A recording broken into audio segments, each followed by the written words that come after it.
The first time Sephie displayed her power in front of a new group of people, it was back in Acacia. The minister there saw fit to then capture Sephie to use her against her will. This is, in general, bad business. Just because someone has an advantage in negotiations, that doesn't mean they should always take it, Sephie's opening narration tells us. Someone had tried to take her hostage again. But this time, she knew what she could do. She would not end up in chains again. Sephie spins around at the start of Meridian issue 13. She has just been pulled into the wall of Darren Beck's lair, led there by its owner. More angry now than scared, Sephie's sigil and hands glow with yellow power. "Who are you?" she demands to know. "Don't you touch me again or I'll—" "Kill us. Sephie of Meridian, we mean you no harm. Please, don't." Standing just outside of Sephie's reach are 4 men. They are all older guys, ranging from perhaps their mid-30s to their mid-50s. They all wear fairly simple clothing, with fur around the neck and cloaks with no hoods. The one who yanked Sephie into this space is the one who has been speaking, and he has medium-length ginger hair. These men apologize for the abrupt nature of their meeting. They need to talk with her about a matter of great privacy, and given that Darren sympathizes with their cause, this seemed the best way to do it. "Tell me, did your father ever mention the people of Anheim?" One of the older men asks if maybe he was mentioned. The rest of them would have been too young at the time. He gives his name as Alder, or maybe he spoke of Miriam? Sephie shakes her head. "No, he never did." The redhead, named Dren, offers to start this relationship over, shall we? They are emissaries of the secret city that exists below the caverns. They would like for her to meet with their minister, Geras. She has nothing to fear from them, and she could clearly handle herself if she needed to. Both parties stand to gain from this exchange, he assures her. Sephie agrees to meet, but not without her friends. Someone collects them, and so Sephie, Kotzen, Hondel, and Danian follow the emissaries down through the barely lit tunnels beneath the cavern city. The guide tells us a bit about Anheim as they travel, mostly world-building bits and bobs that I'm not going to go into here. Kotzen is surprisingly nervous about all this. He doesn't like not being able to see the stars overhead, which it's such a nice character detail that I just had to include it. It also allows Sephie to realize that these people live underground. And how do they do so without light? The guide smiles. That's one of Anheim's many secrets that they've protected, along with the treasure. The loggers all perk up at the mention of a treasure, but it's not what they think it is, the guide says. It isn't gold or jewels, it isn't what the caverns hold, it's what they use to hold. The tunnel suddenly ends, opening up into a massive underground cavern. To our left, a waterfall delivers fresh water. Trees and bushes surround the outer edges of the space, and in the center is green grass and rocky debris. Several stone buildings are scattered about, all of them in some form of destroyed. To make an Earth comparison, I would argue that they look vaguely Roman or Grecian in design. We can see small people moving about down in the flat area outside of houses with red clay tiles.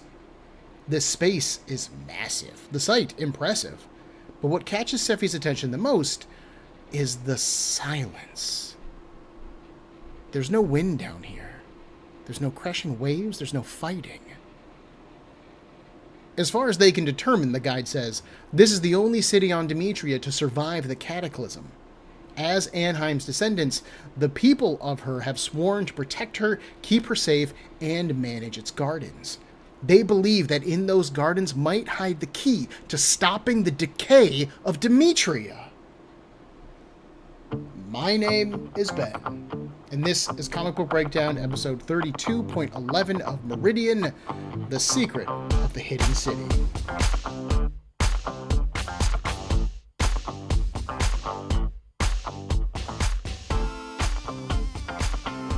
Before I get any further into the breakdown, I want to apologize for the lack of videos or podcasts lately, folks. I caught COVID the week of the 6th, and I didn't have the voice to be able to record. I had this episode written, I just would have sounded like gravel trying to record it. I've gotten past the main symptoms, but now I've got the long COVID, which really sounds like something you would develop when you're out at sea for like 17 months. But in any case, it has just wiped my energy out. Like, I feel like I've taken a permanent debuff to my, like, stamina pool. Only this past week, the week of July 20th, yeah, have I been able to start writing things again and try to get back into production mode. I had a whole bunch of scripts ready for both the main podcast and the Blood Hunt episodes that I've been covering on YouTube. I just haven't had the energy to sit down and record them. So I'm trying to get back in the swing of things. We're going to get there. I make no promises that we're going to have a steady update schedule at the moment. I'm trying to get back to it. I just don't know when my body decides it's going to quit. So please bear with me, folks, and thank you for doing so. Anyways, back to Meridian. Obviously, the first thing that author Barbara Kessel has to do opening this issue up is follow up on last issue's cliffhanger, right? Sephie being led into a trap isn't something that is exactly new for the character, but her ability and willingness to fight back against her captors is new. Her experiences with the Sigil have trained her a little bit. They've toughened her up, right? And so she is much more willing to defend herself here, if necessary, than she would have been in previous situations, like in Catador or in Acacia. Once again, I love seeing this kind of long-term continuation of Sephie learning from everything that happens to her on her adventures. We saw this idea when she greeted the loggers, and now we see a new interpretation of it here with the people of Anheim.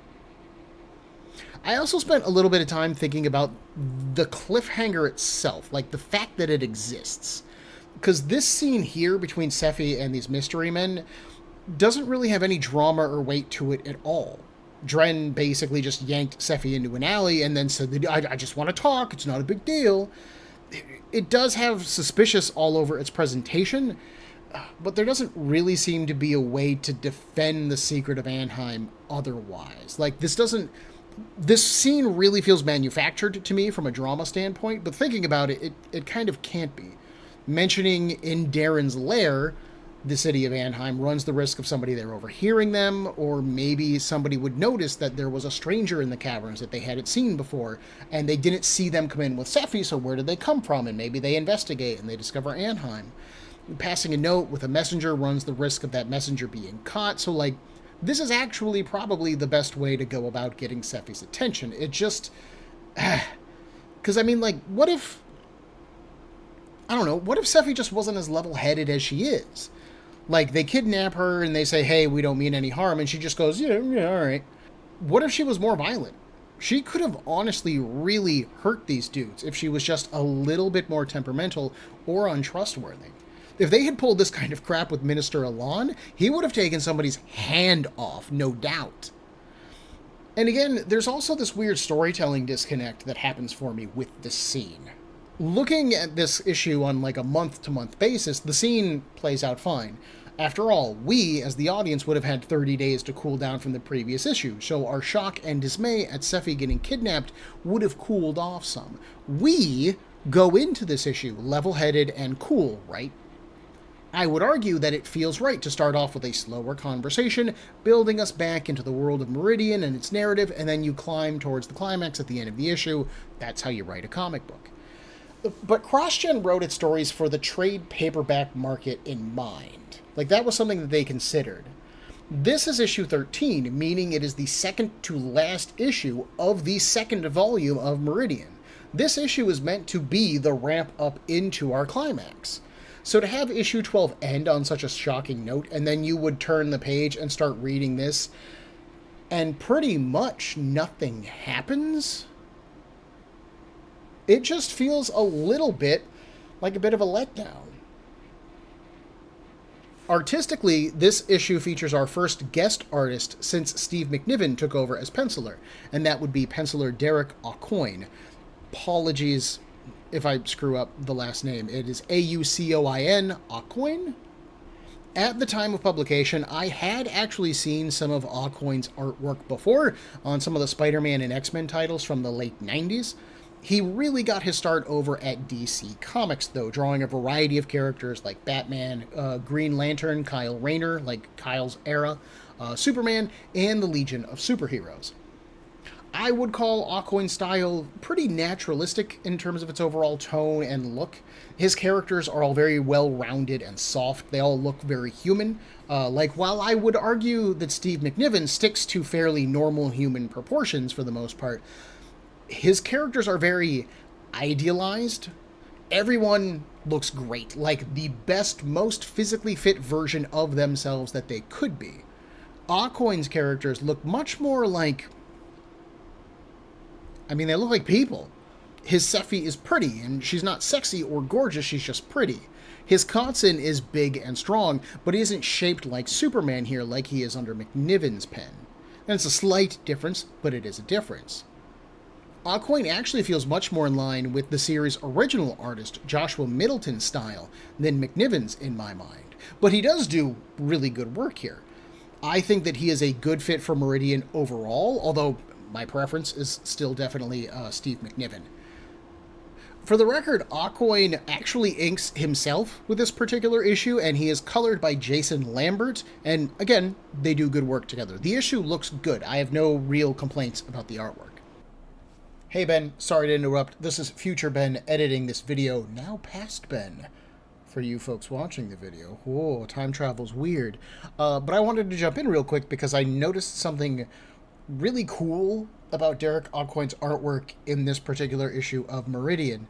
At one point in the comic, when Sephie and the loggers are going down into the secret city of Anheim, there is a single page that is all black with 4 panels that are like tall vertical panels that descend down the page to the right. So it's as if you are following the camp down to the city of Anheim, traveling through darkness.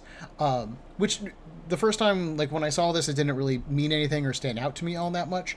But when you get to later in the issue, there's going to be a moment when we go from Sephie's story to Alon's story. We go from underneath Demetria to above Demetria on the island city of Catador, and we get a repeat of this panel scheme where it's the same black border with 4 panels that are all vertical, and they slowly shift up as you read to the right side of the page, indicating that we are traveling upwards with the story.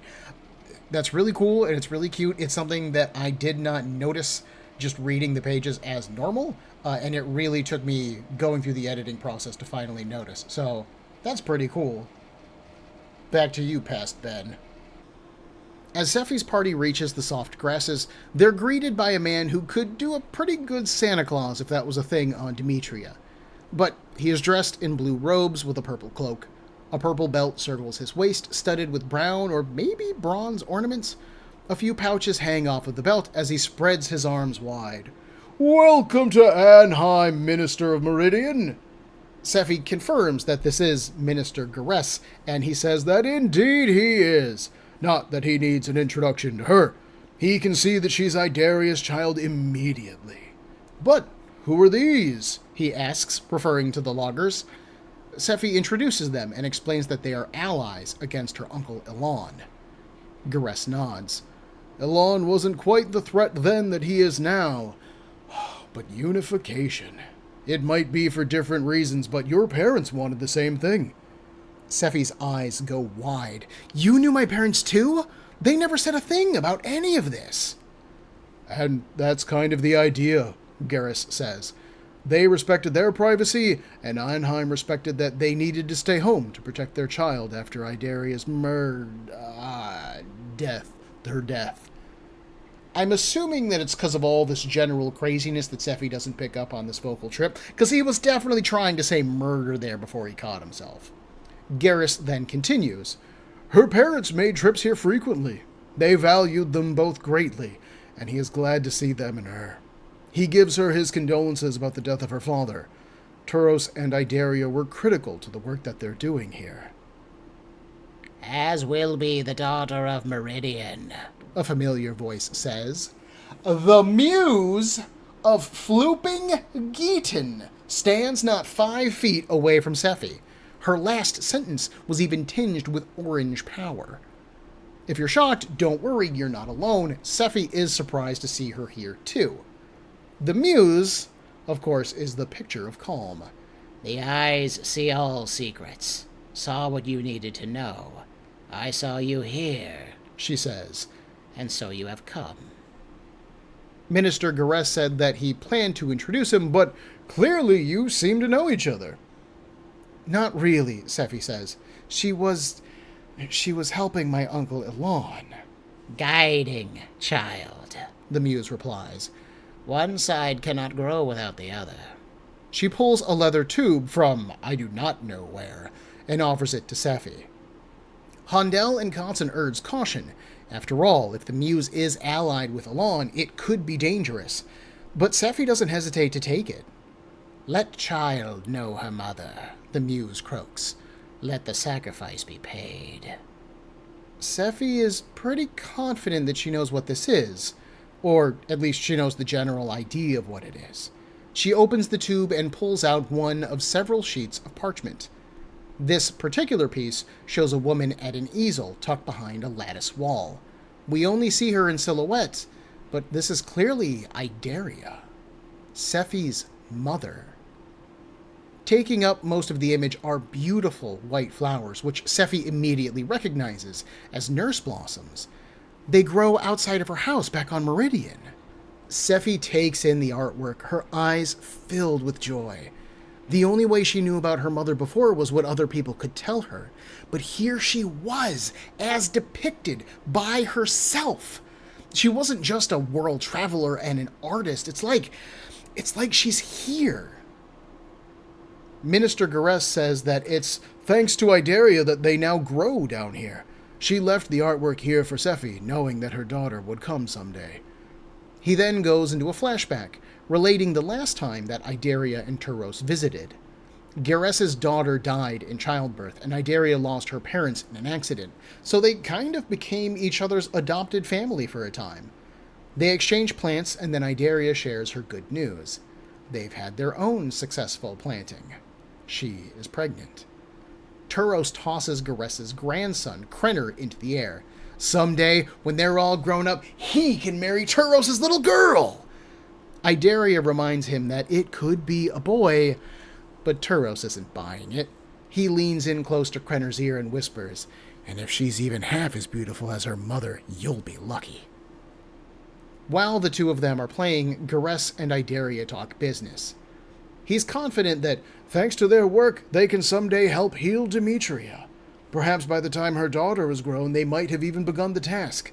Maybe they can even work openly by then. Idaria warns him against this.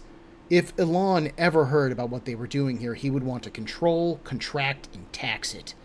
With Eurydice and Clarissa dead, Elon's wife and her mother, he rules Catador now. Garess is sad to hear this. "You don't trust him?" he asks.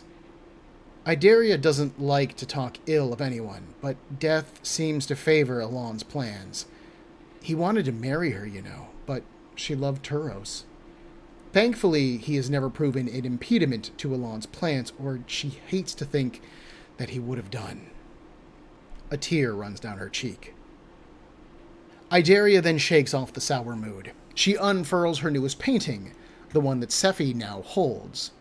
Garess and the Muse are the only ones who know Idaria's secret. She's never told Turos. And if she does pass before her time, she asks him to protect the nurse blossoms and her daughter. When we return to the present, Sephie is walking through Anheim, admiring the nurse blossoms. She's never seen any that looked so healthy. Garess joins her. "They've worked tirelessly to cultivate them properly. They export the nectar through an agent in Basan." "You mean Basanti salve?" Sephie asks. "It's really just nurse blossom's nectar?" Smiling, Garess nods. "It's basic business, Minister." "Yes, it's all in the showing," Sephie says. "Present your local goods as gold." As they continue to chat, a young man with blonde hair notices Sephie's presence for the first time. He asks the guy working next to him who that girl is, and he gives him one of those "oh, you like her?" kind of looks. "Where's your head been, Krenner? That's the Minister of Meridian, Turos and Idaria's daughter. The girl who flies." Krenner then takes a fresh flower over to Sephie and is introduced by his grandfather. He adds that Krenner has been working through the seeds stored in Anheim, trying to restore some of them to viability. Anheim's history will live through him, just as Meridian's lives on through Sephie. They will both carry the city of their birth with them, no matter where they travel. So once again, let me ruin that nice flooping transition, because we just had a bunch of stuff happen. First off, this gosh darn Muse of Geaton. I intellectually remembered that the Muse showed up here to give Sephie this artwork because it's that act that leads into CrossGen Chronicles issue 3, but I had either forgotten how frustrating I found that move, or the frustration for me is a new thing. Because having the Muse show up here really kind of invalidates the creation of Geaton, the orange-eyed logger who met and mentored Sephie back in issue 11. Back in that issue, I theorized that Geaton was created because the Muse had been so attached to Uncle Alon that Sephie probably wouldn't trust her if she just showed up out of the blue and went, "Go to the caverns, kid, it's gonna be great." Plus, with the Muse on Catador, if she just kept popping up next to Sephie during her adventure, she would get even more suspicious of her, right? So the Muse then split herself into two people, the elderly female Muse of Gaetan and the younger male Geaton. But with the Muse showing up here unannounced in a secret city, making no attempt to hide her identity, I mean, I guess I just feel like an idiot. If the Muse was concerned about how her connection to Alon looks, it sure doesn't come across here. When Sephie does bring it up, she literally just brushes it aside, completely downplaying the fact that she is actively encouraging Alon to gain more power and influence, and we know that that is in a bid to take over the world. The Muse is essentially making Alon into a greater threat for Sephie to face, working completely counter to Sephie's purpose. But then she shows up here and there's no anything about it at all? Yeah, alright. What am I going to do? And if that is the case, then why create Geaton at all? The Muse could have just appeared in the woods, used her orange words to convince Sephie that she's not a threat, and then everything else just plays out as it has. Much like with the opening of this particular issue, this feels like a source of drama and tension that could be really meaty and could be really interesting, and it's just left on the side of the road. Our story isn't the Muse, our story is Sephie and her relationship with her parents, and how that ties to Alon, and how that ties to the future of Demetria. Which is true! It just kind of feels like a waste of mystery. We then have the revelation that Sephie's parents, Turos and Idaria, were these world-traveling adventurers working to bridge the various city-states that we have now seen dot Demetria. This is one of those ideas that I just love, actually. Kessel has been world-building the heck out of Demetria ever since Sephie left Catador, and adding in this, hidden layer of the past helps to deepen the sense that Demetria is a world of itself.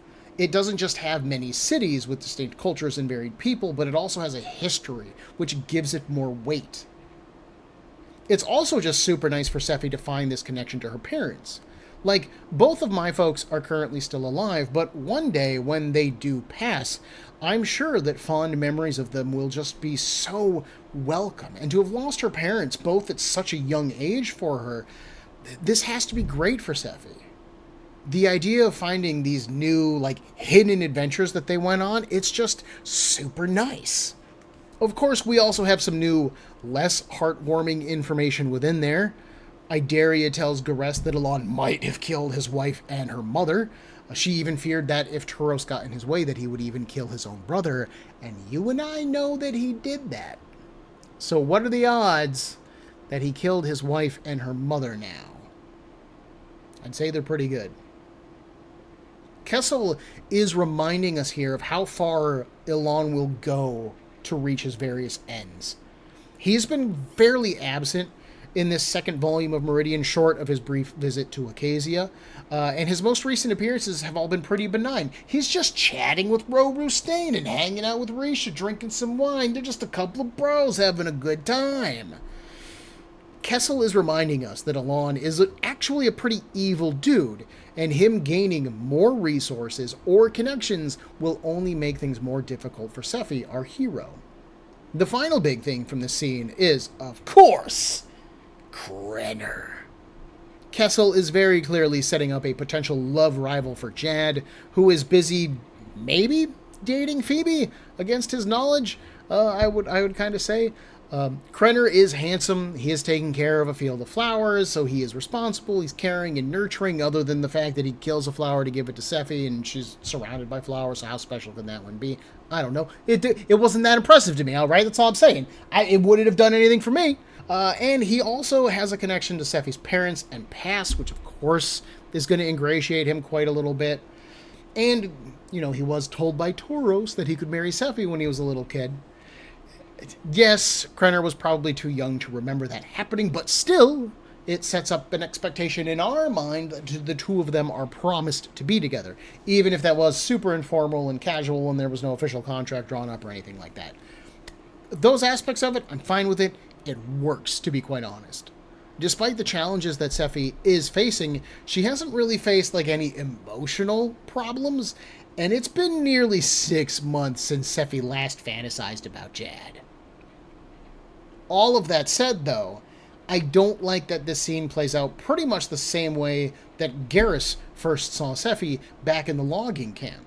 If you don't remember, because it's been a minute, Garrus was that dude in the logging camp who was so, awestruck at seeing Sephie because she's just so cute, that he cut one of the support ropes for the strap of logs that he was working with at the time. Both he and Krenner were literally just doing their jobs, looked up, saw a cute girl, and then asked their nearest friend, "Who is she?" And then they were both like, "You didn't hear about Sephie, the cute girl with superpowers?" So from a writing perspective, I do think this is a little bit lazy. But honestly, it works fine. Krenner's a background character at the moment. We're going to get the same results regardless of how we got there. So he's here now. It's fine. I do just want to say that I am Team Jad. Hashtag whatever one of these ships you're sailing. Jeffy? Sad? Ugh. These are some terrible ship names for Sephie and Jad. I guess I'm Team Jeffy then. If your team, what would it be? What would it be? Center? Creffy? I do kind of like, if your Team Creffy, do not at me about it. Krenner pulled up one of those nurse blossoms. He is a thoughtless jerk, killing that flower just so he could give it to a pretty girl. Get out of here. All right, back to the comic.